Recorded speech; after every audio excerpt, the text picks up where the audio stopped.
കേരളത്തിലെ ആദ്യത്തെ കൊക്കൈൻ കേസായിരുന്നു ഷൈൻ ടോം ചാക്കോയുടേത്. 11 വർഷത്തിന് ശേഷം ആ കേസ് എങ്ങുമെത്താതെ എല്ലാവരെയും വെറുതെ വിടുന്നത് നമ്മൾ കണ്ടതാണ്. കഴിഞ്ഞ ദിവസമാണ് ഷൈൻ ടോം ചാക്കോ ഒരു ഹോട്ടൽ റൂമിനകത്ത് റെയ്ഡ് വന്നപ്പോഴത്തേക്ക് ഇറങ്ങി ഓടി സ്വിമ്മിംഗ് പൂൾ വഴിയൊക്കെ ചാടി രക്ഷപ്പെടുന്നത് നമ്മൾ കണ്ടത്. കഴിഞ്ഞ ദിവസമാണ് നടി വിൻസി ഒരു പരാതിയുമായിട്ട് വരുന്നത്. സിനിമാ സെറ്റിൽ നിന്ന് ഒരു നടൻ കൊക്കൈൻ പോലെ ഒരു വെളുത്ത പൗഡർ ഉപയോഗിക്കുന്നു എന്ന് പറഞ്ഞ് അവർ ഒരു പരാതിയൊക്കെ കൊടുക്കുന്നു. പിന്നീട് അത് പുറത്തായതിനെ ചൊല്ലി അവർ വലിയ രീതിയിലുള്ള വാർത്താ സമ്മേളനത്തിലൊക്കെ പറഞ്ഞതാണ്, ആരാണ് കൊടുത്തതെന്ന് എനിക്ക് അറിയില്ല, ഞാൻ കൊടുത്ത അതേ പരാതി തന്നെ എല്ലാവരും വെളിയിൽ വന്നു എന്നൊക്കെ പറഞ്ഞു. എന്താണ് ഈ സിനിമാ മേഖലയിൽ സംഭവിക്കുന്നത്? ഈ വിൻസിയെ കൊടുത്ത പരാതിമേൽ വിൻസിയുടെ ഒരു ഉരുണ്ടുകളി നമ്മളിപ്പോൾ കണ്ടുകൊണ്ടിരിക്കും. അതെ. അപ്പോൾ സ്വാഭാവികമായിട്ട് നമുക്കറിയാം, മലയാള സിനിമയിലെ ആൺമേൽക്കോയ്മയ്ക്കെതിരെ വാളെടുത്തുകൊണ്ട് വന്ന നടിമാരൊക്കെ ഇപ്പോൾ വീട്ടിലിരിക്കുന്ന ഒരു സാഹചര്യമുണ്ട്. ഹേമ കമ്മിറ്റി റിപ്പോർട്ട് വലിയ രീതിയിൽ റിപ്പോർട്ട് ചർച്ച ചെയ്യപ്പെട്ടതാണ്. പക്ഷെ ഒരു കുന്തവും അവിടെ സംഭവിച്ചിട്ടുണ്ട്. തിലകൻ എന്ന് പറയുന്ന മഹാനടനെ മലയാളത്തിൽ നിന്ന് വിലക്കി നിർത്തിയത് നമുക്കറിയാം. അത് ലഹരി ഉപയോഗിച്ചതിനല്ല, സ്ത്രീകളോട് അപമര്യാദയായി പെരുമാറിയതിനല്ല, ഇതിനൊന്നുമല്ല. അവർ ചില സത്യങ്ങൾ തുറന്നു പറഞ്ഞാലാണ് അദ്ദേഹത്തെ വിലക്കി മാറ്റി നിർത്തിയത് എന്നുള്ളതാണ്. അപ്പോൾ സ്വാഭാവികമായിട്ടും മലയാള സിനിമയിൽ സംഭവിക്കുന്നത് എന്തോ ആയിക്കൊള്ളട്ടെ, മലയാള സിനിമയ്ക്ക് നായക ദാരിദ്ര്യമുണ്ടോ? ഇല്ല. നടന്മാർക്ക് ദാരിദ്ര്യം എന്തെങ്കിലും ഉണ്ടോ? ഒരിക്കലും ഇല്ല. 100 കണക്കിന് ടാലൻ്റ് ആയിട്ടുള്ള ആളുകൾ ഇപ്പോൾ ഇൻസ്റ്റാഗ്രാമും സോഷ്യൽ മീഡിയ ഒക്കെ സജീവമായതോടുകൂടി അഭിനേതാക്കൾ രംഗത്തേക്ക് വരുന്നു. എല്ലാവർക്കും അവസരങ്ങളുണ്ട്. ഇപ്പോൾ മലയാള സിനിമയുടെ 100 കോടി ക്ലബ്ബിൽ മമ്മൂട്ടി കയറാൻ പറ്റിയില്ലെങ്കിൽ നസ്ലിന് കയറാൻ പറ്റി എന്നുള്ളത് വലിയ, അല്ലെങ്കിൽ മഞ്ജുമൽ ബോയ്സിന് കയറാൻ പറ്റി എന്നൊക്കെ പറയുന്നത് വലിയ കാര്യമാണ്. അപ്പോൾ സ്വാഭാവികമായി മലയാള സിനിമയിൽ നായക ദാരിദ്ര്യമില്ല. പിന്നെ എന്തിനാണ് സെറ്റുകളിൽ കഞ്ചാവും മയക്കുമരുന്നും അടിച്ച് കവന്ന് പ്രശ്നമുണ്ടാക്കുന്നവർക്ക് വീണ്ടും വീണ്ടും സിനിമകൾ കൊടുക്കുന്നത്? ചിന്തിക്കേണ്ടത് പ്രൊഡ്യൂസർമാരാണ്, ഡയറക്ടർമാരെ ഞാൻ പറയുന്നില്ല. ഡയറക്ടർമാരെ സംബന്ധിച്ചിടത്തോളം എങ്ങനെയെങ്കിലും ഒരു നായക നടനെ ഒപ്പിച്ചൊരു പടം, ഫസ്റ്റ് പടം ചെയ്യുക എന്ന ലക്ഷ്യത്തിൽ വരുന്നവരാണ് കൂടുതൽ ഡയറക്ടർമാർ. ഇതിന് പൈസ മുടക്കുന്ന ഒരു പ്രൊഡ്യൂസർ കഴിഞ്ഞ ദിവസം പറഞ്ഞേക്കാണ്, മലയാളത്തിലെ ഒരു മുൻനിര നടൻ വെളുപ്പംകാലത്ത് എഴുന്നേറ്റ് കഞ്ചാവ് ചോദിക്കുന്നു, 40 ദിവസം കൊണ്ട് തീരേണ്ട സിനിമ 110 ദിവസം എടുത്തിട്ടാണ് സിനിമ. ഇവന്റെയൊക്കെ ഈ സിനിമ തിയേറ്ററിൽ വന്ന ഏത് പട്ടിക്കുഞ്ഞാന്നെ കാണാൻ പോന്നേ?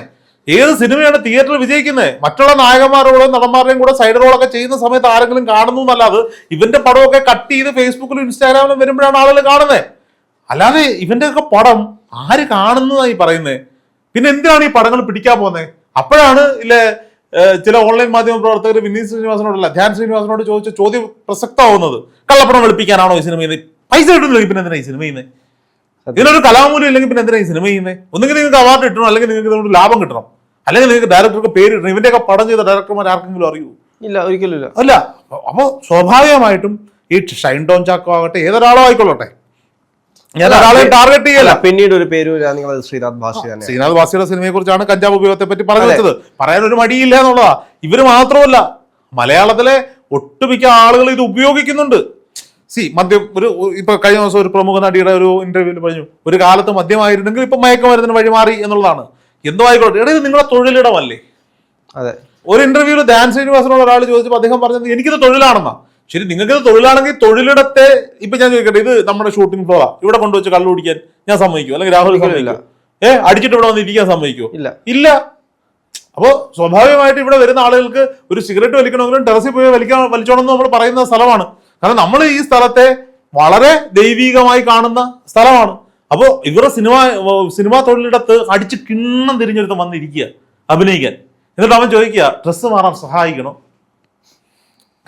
അപ്പോൾ ആ പെൺകുട്ടി, ആ നടി വളരെ ധൈര്യപൂർവ്വം ഇത് പരാതി കൊടുക്കുവായി മുന്നോട്ട് വന്നു.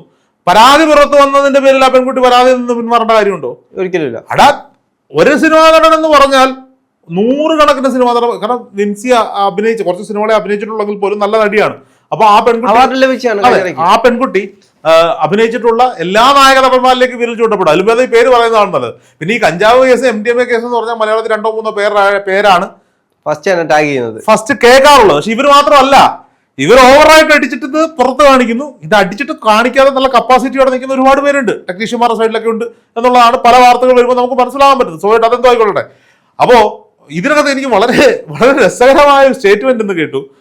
നമ്മുടെ രാജ്യസഭാ MP റഹീം MP അദ്ദേഹം പറയാണ്, പിണറായി വിജയനാണ് നാട് ഭരിക്കുന്നതെന്ന ഓർമ്മ ഷൈൻ ടോം ചാക്കോയ്ക്ക് വേണമെന്ന്.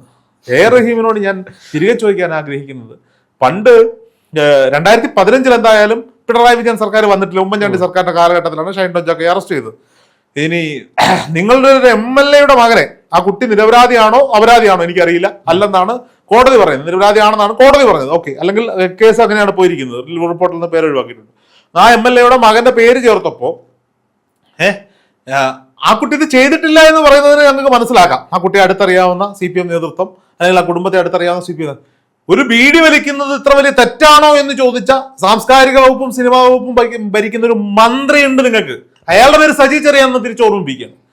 അതോടൊപ്പം തന്നെ പിണറായി വിജയൻ സർക്കാരാണ് ഈ നാട് ഭരിക്കുന്നതെന്ന് ഷൈൻ ടോം ചാക്കോയോട് പറഞ്ഞ AR റഹീമിനോട് തിരിച്ചു പറയാണ്, നിങ്ങൾക്ക് ഈ ലഹരി മാഫിയക്കെതിരെയുള്ള പോരാട്ടം തുടങ്ങാൻ എത്ര പേരുടെ ചോര ചിന്തേണ്ടി വന്നു, എത്ര ജീവനുകൾ ബലി കൊടുക്കേണ്ടി വന്നു. നിരന്തരം നിരന്തരം നിരന്തരം കൊലപാതക പരമ്പരകൾ കേരളത്തിൽ ഉണ്ടായപ്പോഴല്ലേ ലഹരി മാഫിയക്കെതിരെ ആക്ഷൻ എടുക്കാൻ നിങ്ങൾ തുടങ്ങിയത്? എത്ര കോടി രൂപയുടെ ലഹരി നിങ്ങൾ പിടിച്ചു? നിങ്ങൾ എന്തിനാ എക്സൈസിനും ഈ ബാക്കിയുള്ള ആളുകൾക്കൊക്കെ ശമ്പളം കൊടുത്തുകൊണ്ടിരുന്നത് ഇത്രയും കാലം? കണ്ട ബാറുകാരുടെ പോക്കറ്റ് വിറ്റ് ജീവിക്കാനോ? എന്താണ് എക്സൈസിന്റെ പണി? എന്തായിരുന്നു ഇത്രയും കാലം? ബാറിൽ നിന്ന് ഇറങ്ങി വരുന്നവരെ ഊതിപ്പിക്കുക. ഇത് അവസാനം കള്ളം കുടിച്ചിട്ട് ഒരുത്തം പോയി 5 പേരെ തലക്കടിച്ച് കൊന്ന കേസ് വന്നപ്പോഴല്ലേ അനങ്ങിയത്. അതിനു മുമ്പ് വടിവാളുകൊണ്ട് 3 എണ്ണത്തെ അടിച്ചു കൊന്നില്ലേ ഒരുത്തൻ? കമ്പിപ്പാരയ്ക്ക് അമ്മയെ വെട്ടിക്കൊന്നില്ലേ, അച്ഛനെ വെട്ടിക്കൊന്നില്ലേ? ഇവിടെ എന്തൊക്കെ നടന്നു? 1 മാസക്കാലം കൊലപാതക പരമ്പരകൾ ഉണ്ടായപ്പോഴാണ് ഇതേ പറയുന്ന AR റഹീം പറയുന്ന പിണറായി വിജയന്റെ കണ്ണു തുറന്നത്. ഇവിടെ ഒരു എക്സൈസ് മന്ത്രി ഉണ്ടല്ലോ, ദീപാവലിക്ക് വിളക്ക് കത്തിച്ചു വെക്കണം എന്ന് പറഞ്ഞാൽ ലഹരിക്കെതിരെ ദീപാവലി ദിവസം പറയും എല്ലാ വീട്ടിലും വിളക്ക് കത്തിക്കണം. ദീപാവലിക്ക് എല്ലാ വീട്ടിലും വിളക്ക് കത്തിക്കും, ഹിന്ദുക്കളുടെ എല്ലാം വീട്ടിൽ വിളക്ക് കത്തിക്കും. ആ എക്സൈസ് മന്ത്രിക്ക് ഇത്രയും കാലം ഉറങ്ങുമായിരുന്നു. വലിയ ഡയലോഗൊക്കെ അദ്ദേഹം അടിക്കുന്നത്. ഇവർക്കൊക്കെ സമയമാകുമ്പോൾ അങ്ങനെ ചെയ്യണം ഇങ്ങനെ ചെയ്യണം എന്ന് മാത്രമേ ഉള്ളൂ. മുൻകരുതലായിട്ട് ഇവർ ഇതുവരെ ഒന്നും ചെയ്തിട്ടില്ല. ഇവിടെ കേരളം ഭരിച്ചിരുന്ന ഒരു ആഭ്യന്തരമന്ത്രി ഉണ്ടായിരുന്നു, ഈ രമേശ് ചെന്നിത്തല പുള്ളിയുടെ പേര്. ഒറ്റ രാത്രി കൊണ്ട് അടിച്ചൊതുക്കിയിട്ടുണ്ട് ഇതിനെയൊക്കെ, അല്ലെങ്കിൽ 2 ദിവസം കൊണ്ട് അടിച്ചൊതുക്കിയിട്ടുണ്ട്. പുള്ളി ഇപ്പോൾ അഖിൽമാരാറുടെ ഇന്റർവ്യൂ എടുത്ത് വില കളഞ്ഞു നടക്കുകയാണ്. അത് പോട്ടെ, ഒരു കാലത്തെ കാര്യം പറയാൻ ചരിത്രം ഓർമ്മിപ്പിച്ചു പോകുമ്പോൾ ഈ കാര്യങ്ങൾ ഓർമ്മിപ്പിച്ചു പോകണം എന്നുള്ളതാണ്. അപ്പോ അതേപോലെ തന്നെ പലിശക്കാരുടെ ഓപ്പറേഷൻ കുബേര, ഇതൊക്കെ ഇതിന്റെ ഭാഗമാണെന്നേ. ഇനി എനിക്കുണ്ടാകുന്ന ഒരു സംശയം, ഈ ലഹരി മാഫിയയുടെ മറ്റേ narcotics is A dirty business എന്ന് മോഹൻലാൽ പറഞ്ഞതുപോലെ, ഈ എമ്പുരാൻ സിനിമയ്ക്ക് മുമ്പ് ഇറങ്ങിയ ലൂസിഫർ സിനിമയുടെ കഥ പിണറായി വിജയന്റെ കഥയാണെന്നാണ് പലരും പറയുന്നത്. മനസ്സിലായോ? ഞാൻ പറഞ്ഞ മനസ്സിലായോ? അതിലെ മുഖ്യമന്ത്രി കഥാപാത്രമുണ്ടല്ലോ PKR, അദ്ദേഹത്തിന്റെ ക്വാളിറ്റികളൊന്ന് മാറ്റി വെച്ച് കഴിഞ്ഞാൽ ബാക്കിയൊക്കെ അദ്ദേഹത്തിന്റെ കഥയാണെന്നാണ് പറയുന്നത്. ഞാൻ പറയുന്നതല്ല, നാട്ടുകാർ പറയുന്നതാണ്. മകളുടെ ആദ്യ ഭർത്താവ് ഒഴിഞ്ഞ് രണ്ടാമത് വീണ്ടും ഒരു കല്യാണം കഴിക്കുന്നു. അച്ഛൻ ഒഴിഞ്ഞിട്ട് മുഖ്യമന്ത്രി കസേരയ്ക്ക് വേണ്ടി മരുമകൻ സ്വപ്നം കാണുന്നു. ഞാൻ പറഞ്ഞ മനസ്സിലായോ? അപ്പൊ ആ കഥാപാത്രങ്ങൾ ഇവരുടെ ജീവിതത്തിൽ നിന്ന് ഇൻഫ്ലുവൻസ് ചെയ്തിട്ടാണ് മുരളി ഗോപി എഴുതിയതെന്നാണ് പലരും പറഞ്ഞു കേൾക്കുന്നത്. നമുക്കറിയില്ല. അപ്പോ സ്വാഭാവികമായിട്ട് ഇപ്പൊ 2ാം ഭാഗം വരുമ്പോ സപ്പോർട്ട് കൊടുക്കുക. ഒരു കുഴപ്പമില്ല, BJP വന്നു, BJP എതിർത്ത്, എന്നാ പിന്നെ ഞങ്ങളുടെ സപ്പോർട്ട് എന്ന് പറയണേ. നിങ്ങളെയാണ് ഈ സിനിമ 1ാം ഭാഗവും 2ാം ഭാഗവും ട്രോളിക്കൊണ്ടിരുന്ന മൊത്തം. മനസ്സിലാക്ക്. അത് മനസ്സിലാക്കാതിരിക്കാനാണ് ഇവർ ഗുജറാത്ത് കലാപം ഇതൊക്കെ എടുത്തത് കൊണ്ട് വെച്ചതെന്നാണ് എനിക്ക് തോന്നുന്നത്. അപ്പോ അദ്ദേഹം പോയി സിനിമ കാണുന്നു, സൂപ്പർ സിനിമ, ഇതിനെതിരെ സംഘപരിവാറിനെതിരെ നടപടി എടുക്കണം എന്ന് പറയുന്നു. മനസ്സിലാവാഞ്ഞിട്ടാണോ ഇനി മനസ്സിലായിട്ട് പൊട്ടനായിട്ട് അഭിനയിക്കണോ എന്ന് നമുക്കറിയത്തില്ല. അപ്പോ സ്വാഭാവികമായിട്ടും ആ സിനിമയിൽ മോഹൻലാൽ പറയുന്നത് പോലെ, പണ്ടേ എനിക്കറിയാവുന്നവരോട് ഞാൻ പറഞ്ഞിട്ടുണ്ട്, നർക്കോട്ടിക്സ് ഡർട്ടി ബിസിനസ് എന്ന് പറയുന്നത് പോലെ, ഈ മാഫിയയുടെ പൈസ പോലെ ഈ സർക്കാരിൽ ആർക്കെങ്കിലും കിട്ടുന്നുണ്ടോ? മുഖ്യമന്ത്രി എന്തായാലും വാങ്ങിക്കുമെന്ന് എനിക്ക് തോന്നുന്നില്ല. വേറെ ആരെങ്കിലും മേടിക്കുന്നുണ്ടോ എന്ന് എനിക്കറിയത്തില്ല. അല്ലെങ്കിൽ പിന്നെ എന്താ നീക്ക് ഇത്രയും കാലം ഉറവടത്തിൽ പോയി വെട്ടാൻ? ഇതുമായി ജീവിക്കുന്ന ഒരുപാട് പേരുണ്ടല്ലോ. ഇപ്പൊ ഏരിയ കമ്മിറ്റി എടുത്തു കഴിഞ്ഞാൽ, അവരുടെ ജില്ലാ കമ്മിറ്റി എടുത്തു കഴിഞ്ഞാൽ, അതൊക്കെ എല്ലാ പാർട്ടിയിലുണ്ട്. ഞാനതിന് CPM-മാരെ മാത്രം കുറ്റം പറയാൻ ആഗ്രഹിക്കുന്നില്ല. എല്ലാ പാർട്ടിയിലുണ്ട്. അത് BJP ഇവരെല്ലാം സംരക്ഷിക്കുന്നതുകൊണ്ടാണ് കാശ് വരുന്നത്. അപ്പൊ സ്വാഭാവികമായിട്ടും ഇവിടെ വലിയ രീതിയിലുള്ള കഞ്ചാവിന്റെയും MDMA-യുടെയും രാസലഹരി ഒരുക്കുണ്ട്. ഇത്രയും കാലം നീയൊക്കെ പിടിച്ചോണ്ടിരുന്ന ആരെയാ? 10 ഗ്രാം 1 ഗ്രാം MDMA-യുമായി ബാംഗ്ലൂർ വിദ്യാർത്ഥി പിടി. എങ്ങനെടാ വന്നേത് അതിർത്തി കടന്ന്? എന്തിനാ നീയൊക്കെ എക്സൈസ് ചെക്ക് പോസ്റ്റ് ഉണ്ടാക്കി വെച്ചേക്കുന്നേ? എടാ, അതിർത്തി കടന്ന് നീ ഇത് എങ്ങനെ കൊണ്ടുവന്ന ഇങ്ങോട്ട്? സോഴ്സിൽ പോയി വെട്ടണം, മൂടോടെ പറിക്കണം. അതിന് പറ്റുന്നുണ്ടോ? ഇപ്പോഴും എവിടെയാ? അറ്റത്തിരിക്കുന്ന കണ്ണികളെയാ പിടിച്ചോണ്ടിരിക്കണേ. ഇവിടെ തിരുവനന്തപുരത്ത് NDA ഒരു നേതാവിന്റെ മകനെ പിടിച്ചില്ലേ? ആ പുള്ളിയുടെ ഇന്റർവ്യൂ എടുക്കാൻ പോയപ്പോ അദ്ദേഹം പറഞ്ഞതാ, സർക്കാർ തയ്യാറാണോ, ഞാൻ കൂടെ നിൽക്കാം. ആ പുള്ളി പറഞ്ഞ സിസ്റ്റം കേട്ടി ഞെട്ടി. വേണം മോനായത് പറഞ്ഞു കൊടുത്താ, നിനക്ക് സാധനം വേണമെങ്കിൽ ഒരു നമ്പർ ഉണ്ട്, ആ നമ്പറിലേക്ക് ഗൂഗിൾ പേ ചെയ്യുക.